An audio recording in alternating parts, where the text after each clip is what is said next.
And the convention commences. Welcome to Perino on Politics. This is where I call my smart friends to find out what's on their minds about the state of American politics, and you get to listen in. And today is my very dear friend, and we are in person. It is Karl Rove. Thank you so much for being here. Am I representing the not-so-smart friends that you have? Nope, you're the smart friend. I just saved you're you in for the trouble. best time, which is we're here in Milwaukee at the RNC convention. Yes, we are. So I want just a word for everybody listening or watching, however you take this in. By the time this posts, we will know who President Trump has chosen to be his presidential nominee for this cycle, for this election. So we don't know who it is. We could guess, but I don't want to waste your time on that because I'll deal with that like sort of next year. It's not like we haven't had some big news in the past 2 weeks. And the main two things I want to talk to you about in this first segment is about the assassination attempt on former President Trump, and then on Biden's response, but also the 2 weeks he had beforehand. And then in the second segment, we'll talk a little bit about what's happening down ballot. So let's start with that shocking news. Where were you when you heard that President Trump had been shot? I was sitting in the Salt Lake airport in between flights from Santa Barbara to Salt Lake and then Salt Lake to Milwaukee. And I was sitting with a group of California National Convention delegates and Utah National Convention delegates when I got the text and had to step away and immediately get on the phone and hear what was going on.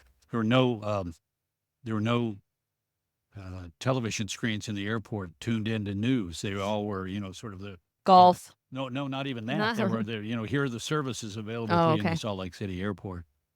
But until I got word that he'd been picked up and taken to the vehicle and seemed to be on his own 2 feet, I worried about the worst. And then when I got aboard the plane, I was able to get to watch the news.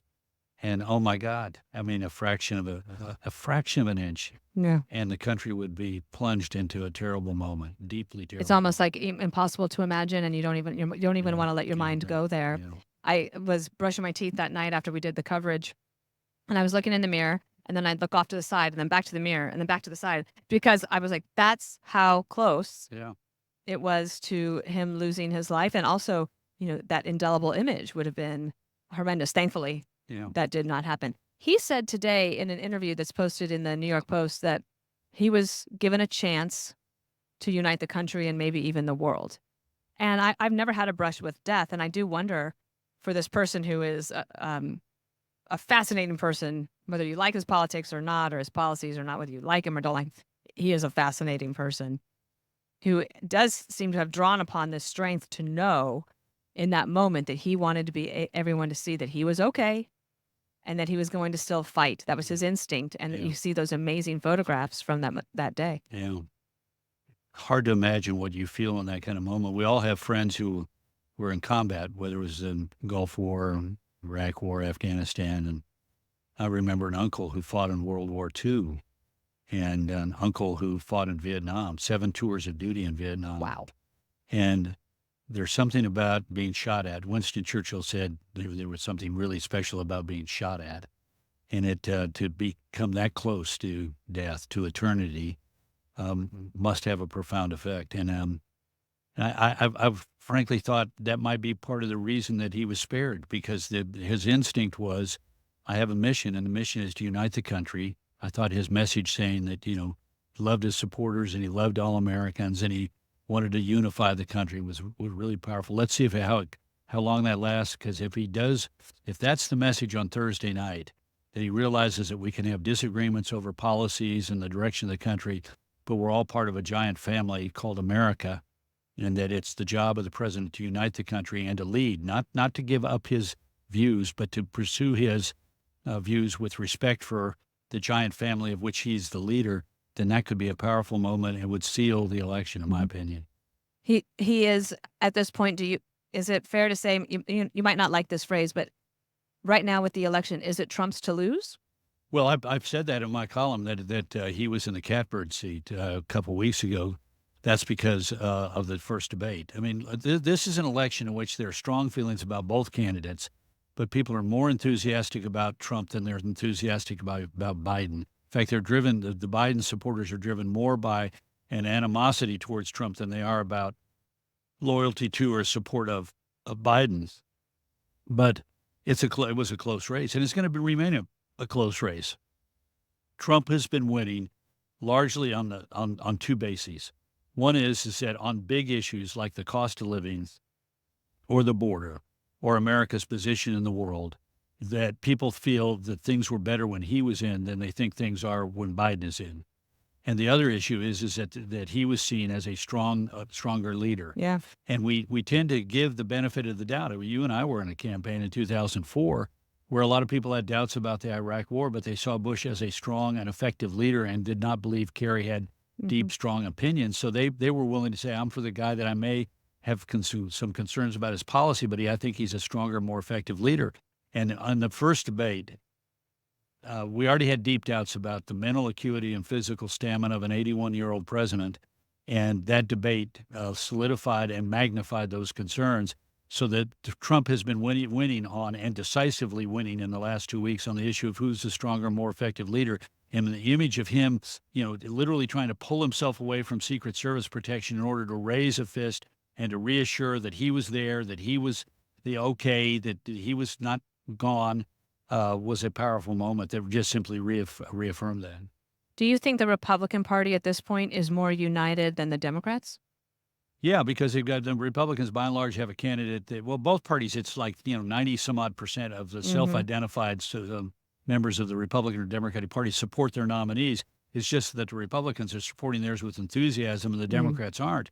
And that's going to affect turnout. If you've got a 48-48 election, but one side is really riled up and ready to vote, then that 48 is going to turn into 50 or 51 or 52, and that 48 is on the other side that's unenthusiastic is going to turn into 47, 46, 45. Let's talk about Joe Biden for a moment. And before we talk about his political position, what do you think of his response and a decision to give a rare primetime Oval Office address? I will tell you, my opinion was that his address fell just short of what it needed to be in terms of meeting the moment, because I do think it would have been powerful for him to say, we need to unite, we need to be better, we have to have better rhetoric, we have to treat each other better, and that begins with me, right? As a leader to say, and that begins with me, follow my lead, but he didn't do that. No. In fact, remember, here's a guy who less than a week ago said to the Democratic fundraiser, we need to put a bullseye on Donald Trump. Yeah. But look, everybody on both sides is responsible for bringing us to this moment. And you're right. If he had said to assume responsibility and said, it's up to me. And look, but also it was the delivery. I mean, he was reading it off of a single teleprompter in front of him on the other side of the room, which is fine, but there was no emotion. It was like, it's a dead giveaway when he drops his voice. Yeah. That's not going to happen. It's fake. It's like, and so he just looks old, and he is old. And when and look, I can be somebody. The other day on the 5, I didn't even remember my own name when I was about to introduce the 5. Or I flubbed my own name, but when he constantly does things like, we'll fight this out at the battle box. And then he repeated it, we will fight this out at the battle box. I'm like, no, we will battle it out at the ballot box. And for presidents, they have to be able to communicate effectively in order to persuade. Mm-hmm. And I feel like Biden has lost that. But the Saturday's failed assassination attempt put a little bit of a circuit breaker on the calls for within the Democratic Party for him to drop out. Does that continue? I'm of a rare breed. I think it makes it more likely he gets replaced. Well, I may be with you on that, because look, I think it Saturday's event and the arrival of the Republican convention, you don't, if you're a Democrat leader, you don't want to add to the view that your party is dispirited after, and in conflict with itself, while the other party is looking united, which we tend to look like in conventions. But the 2 weeks was starting this Friday. I think we're going to see a return to concern and demand for him to step aside. For Biden to step aside. Yeah.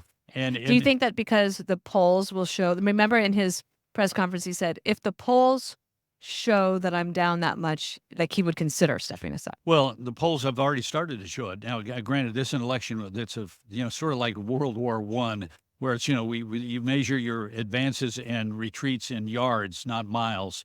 But if you look at it in the Real Clear Politics and 538 averages, there's been a persistent upward. Let me put it this way: the gap between the two men is widening to the disadvantage of Biden advantage of Trump. It's not that Trump is moving up dramatically. He's moved up a little, but it's that Biden has dropped. And if you look inside the latest Fox poll numbers that were issued on Sunday, put aside the head-to-head, which showed movement towards Trump. If you look inside, the percentage of people who believe that Joe Biden lacks the physical stamina and mental acuity to be president, they have three questions that ask that, and on all three, there's significant upward movement for the people who say he's not up to it.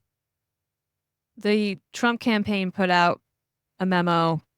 I can't remember if it was on background or on the record, but I just know that you've talked about this as well, that we have several battleground states in America. We're in one. We're in Wisconsin. Yeah. This might be the most battlegroundy of the battlegrounds. Yeah, it was in 2020 and 2016. It was the state that flipped it from one candidate to the other. So, but tipping point state, we call that. Oh, a tipping point state. That's good to know. And there's a little inside tip for my listeners here. Do you believe that Georgia, North Carolina, and Nevada are off the table for Biden? I do. Okay. So then Biden's path to 270 is very perilous. Yeah.